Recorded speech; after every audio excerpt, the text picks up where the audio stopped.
Hello, you wonderful people, and welcome to another episode of Crime Centric. This being a show, it's about crime dramas that I watch. For today's episode, I'm going to talk about the Season 2 premiere of Barry. A great season premiere. A lot of really interesting things went down in this episode, so let's break it down. Well, first and foremost, obviously we're dealing in the aftermath of the Season 1 finale. Who knows how long it's been, but let's start off with the Barry side of things. Obviously, Barry is kind of throwing everything he has into this next play, but it still has to have been relatively the whole Janice disappearance thing, because it's unclear what happened to her.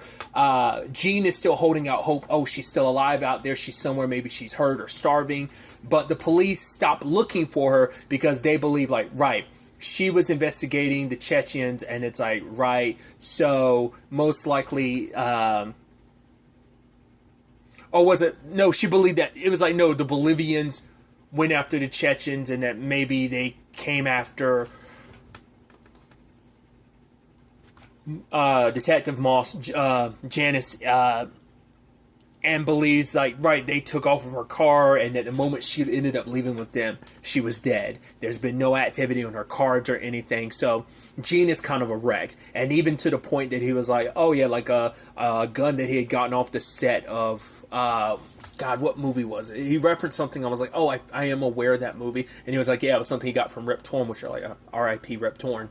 But yeah, Gene's at the point he wants to kill himself. But Barry's trying to keep the show going on. And he even says this interesting line, which may end up biting him in the ass later on, is he told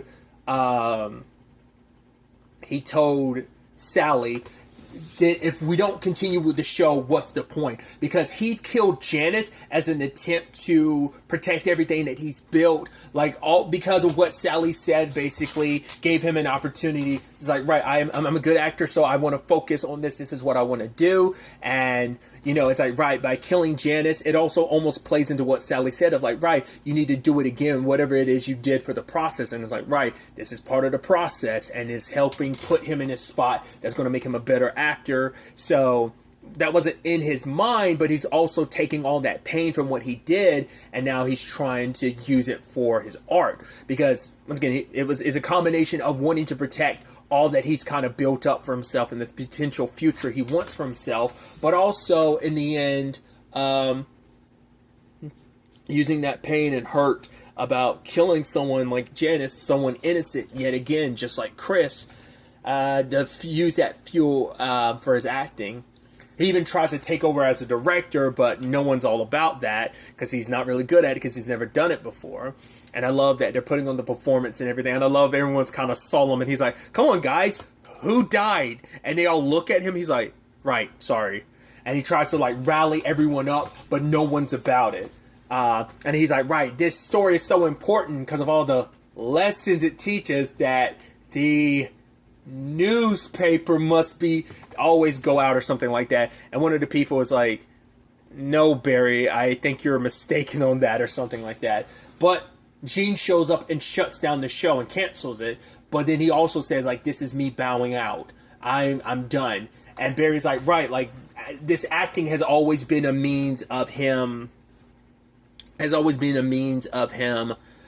dealing with his emotions and just a way to use his pain through art. And he wants saying like, oh, Gene, like you could do the same thing. But Gene's like, no, you never want to talk about your time in the military. So how about you talk about the first person you ever killed? Oh, you don't want to do that? He's like, that's what it'd be like for me to talk about Janice. And he does open up. And I love that it is a little weird that you have Nick and Sasha literally doing a live reenactment of it, you know, like you would see in a TV show, which I think is kind of interesting to an extent, because Bill Hader does a whole Keith Morrison thing, like impression stuff, so it's almost befitting to have like someone do like a live reenactment of like something he did. Like it almost seems super meta in that regard.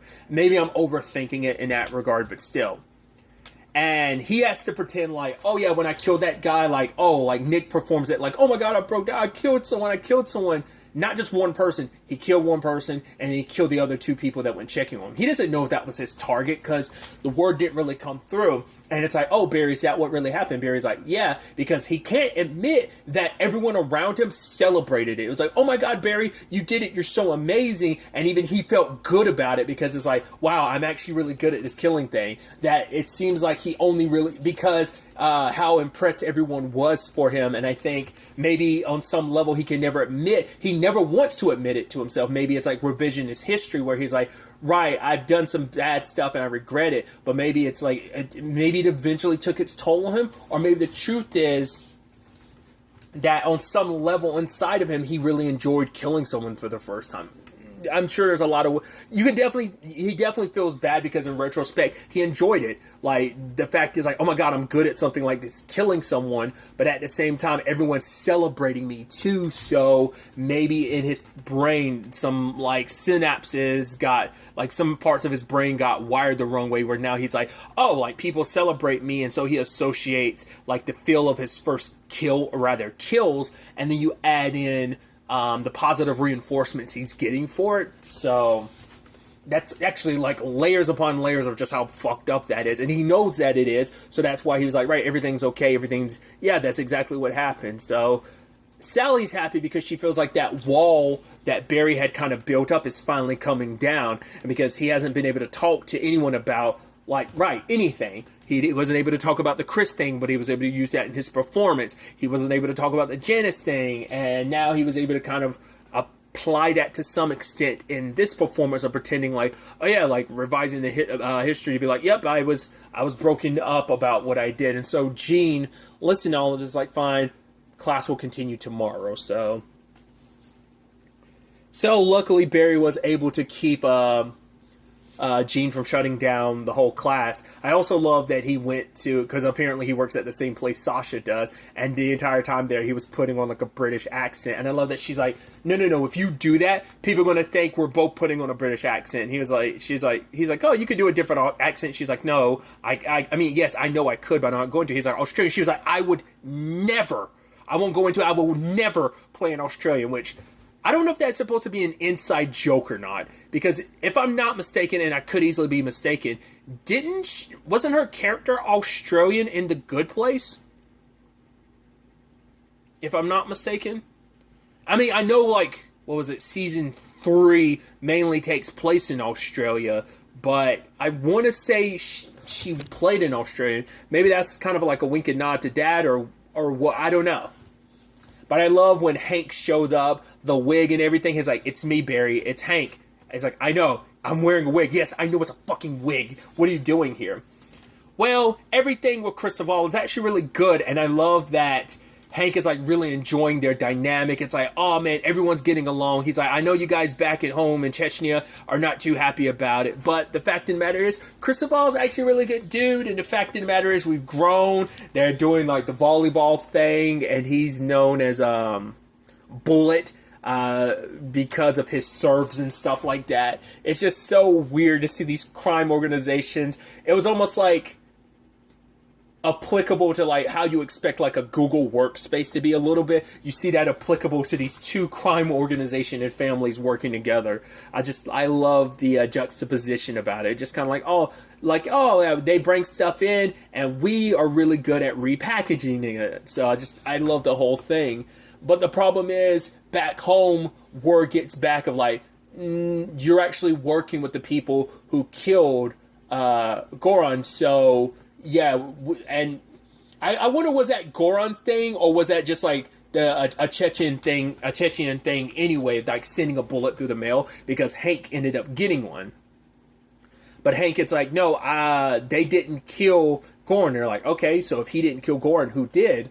And to protect Barry, he doesn't say, because he's in a complicated position, because Cristobal wants to involve one of the Chechens' adversaries. Her name is Esther. She's kind of a rival, and she's ready to open up a business opportunity that would mean all three of them would be working together. But like, they start going, it's like, oh, like, we'll enter a market we've always been trying to aim for, Hank, and you know what that is? And he was like, oh, chocolate. And he's like, heroin, Hank, heroin. And Hank's like, oh yeah, heroin, yeah, of course.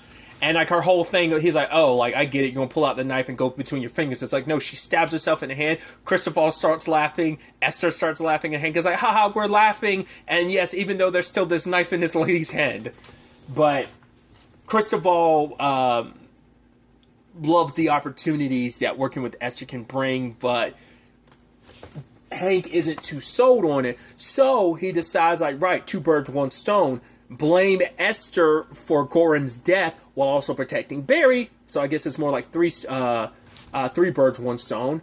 But also ensuring that everything that's going on between Christopher and Hank continues. It's like, right, I'm having my friend and business partner taken from me because of Esther, so this kind of helps everyone. But Barry kind of snapped at Hank because, well, Barry's dealing with a lot, but Hank did not take that well. In fact, Hank shows up later on and it's like, oh, you think I'm a fucking idiot? Do not underestimate me, Barry. Do not fuck with me, because that is not polite. He's like, I came to you, and the fact is, I gave you the go-ahead. I let you know that Goran was coming after you. I gave you the opportunity to kill Goran and save Fuchs, and this is how you thank me? It's like, okay, this is how this is going to go. You are going to kill Esther and get the family off of my back, and in turn also protect yourself. Because if you don't do this, I will tell them you really did it, and they will kill you. And then they will kill everyone here, your friends and everything. This entire acting thing will go bye-bye. So, for the first time, it's like Hank being like, don't take me for a fucking joke. Do I seem serious right now? Do I seem like an idiot? And he was like, no. Good. Keep that in mind. And immediately, like, obviously, once again, the juxtaposition of, as he's leaving, he's playing, like, very, like, pop music on his radio. But, yeah. Barry finds himself in this position yet again. To be fair, he kind of dug himself in his own grave because, right, he shouldn't have went off on Hank like that. But also, he never thought of Hank as a friend. Hank always saw it like that. But Hank was like, right, you're talking to me this way, but don't get it twisted. I'm the boss now. I give the damn order, so let me show you I can be serious when I want to be. So that was kind of a neat little thing we got to see in this episode. See, kind of like Hank's darker side. So he makes that pretty clear to Barry. So Barry kind of has no choice but to put this... put Esther down just to kind of keep everything copacetic. So, especially now when he's able to get the show going on, and you know, you got to feel some guilt of knowing, like, right, you are the person that put Gene in this position. Like, I mean, it's almost sad that, like, right after you killed Chris, how devastated you were, but after killing Janice, maybe it's just because he's focusing all that pain into work and keeping everything going, so he's not really having to deal with it. But ironically enough, Gene has to be the one that has to deal with it and suffer with it. But when it's all said and done, at the same time this is all happening, I guess we're getting, not necessarily to our Moss replacement, but Loach is kind of the main detective now, I think. And the person he's working with, May. Which I have to look that actress up, because I'm like, the actress who plays Detective May, she seems so familiar, and I don't know what I know her from. But they ended up finding Fuchs' tooth at the crime scene, and obviously they run his records, and Loach ends up looking, I guess Barry ended up, well, because Barry ended up referencing, well, looking at his Facebook, it turns out, I guess he had already looked at Barry's Facebook and found out he's from Cleveland, Ohio, and it's like, oh, interesting, this guy Fuchs is also from Cleveland, Ohio. Like, he draws the connection, and he was like, huh. And just like Janice made the connection in the season finale, he does as well, looking at Barry's Facebook page, and he also looks at the photo from the end of episode 1 from from Hank's video, like that picture of Barry that they couldn't, the person they couldn't make out who it was. So he's now on that trail. Then at the same time this is all happening, we have Fuchs, who is still trying to do his thing, trying to find his Barry replacement. That's super not well. I love that whole opening, which how stupid and absurd that was. The moment the guy kept waiting, because the guy was arguing with whoever was in the house, the room with him, and he kept opening the door. And I wonder why the guy waited. It's like, wouldn't it have made more sense to shoot him at any opportunity? Like, you could have pointed the gun through the crack in the door and pulled the trigger. Whatever the case may be, puts that guy down, tries to shoot the second guy, hits the TV. There was like a pause of like, wait, you missed. Holy crap, I'm going to try and run. And you get shot twice. Then the guy's trying to get into the safe, but he can't because he got the wrong password. So the moment he tries to shoot it open, I was like, do not do that. You're going to kill yourself, and they're going to find your body at the crime scene. It's going to be wild. He ended up shooting him. Well, the bullets ricocheted, hit him in the leg. I was like, oh, okay. Not as bad as I thought it was going to be. I thought it was just going to straight up ricochet into your chest and kill you. I was like, oh, this is going to blow back on you big time. And it did. But then he shows up at Fuchs' place, which the guy that Fuchs was working for was like, no, I didn't, who was the client. He was like, no, I didn't expect anyone to get hurt. Well, the Fuchs assassin ends up getting killed by the police. They lit his ass up. The client jumps out the window trying to either get away or not wanting to get busted for it, and lands on a police car and dies. And also when he landed, the police immediately unloaded into him, and you can hear someone in the background, hold your fire, stop. They roll up on Fuchs. Fuchs is like, oh my god, I'm the victim here, I was held captive. And I love that he's like, oh, I'm so smart for you guys, you're trying to get my DNA, do you have a court order? I know what's going on here. And then like, all the while I was like, you do have that can of soda, you do realize. I was like, maybe he's going to hold on to it. And the detective ended up taking it. He was like, thank you. And he went on about like, oh, how you're not going to catch me. I was like, and you can see them in the background putting it in the evidence bag. I was like, you fucking idiot, Fuchs. You're such a fucking idiot. I love it. I love it so much. I was like, oh, you idiot. So I'm assuming